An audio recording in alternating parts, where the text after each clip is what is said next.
I would just like to say that I am terrified that even you, someone who's obviously educated, has given up hope completely. Like, when you call upon us, you say white folk, you say black people, Jewish people. Why can't we come together? We obviously can come together. We just have to. We just have to find a way to do it.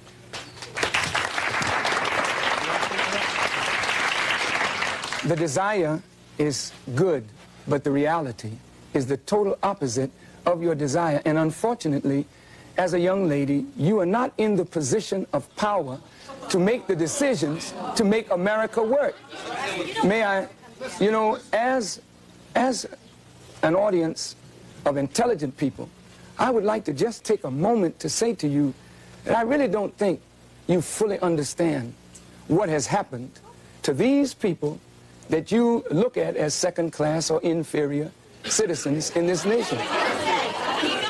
Black people who were brought to this country were stripped of their names, language, culture, religion, God, and taken totally away from the history of themselves. Here are 30 million people who don't wear their own names. They wear your names. Who don't speak their own language. They speak English, which is not their language. They never were allowed their own cultural expression of Africa.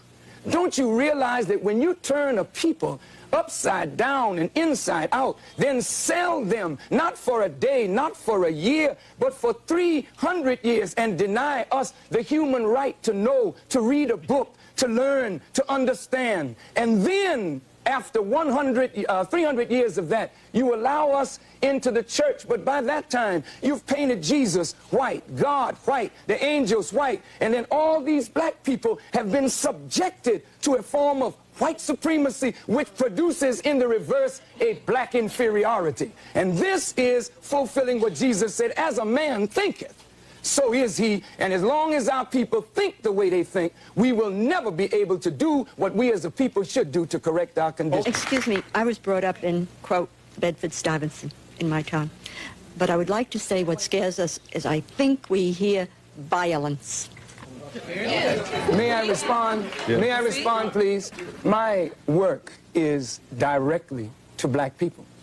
I spend 99% of my time dealing with us to help us reform our minds and spirit that we may do for ourselves.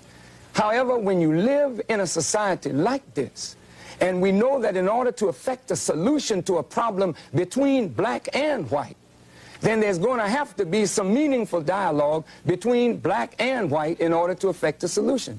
The young lady said she's afraid of violence. And isn't it sad that we who have been the victims of so much violence, now whites fear violence from us? We do not have a history of killing white people. White people have a history of killing us. See? And what you fear, may I say this, sir?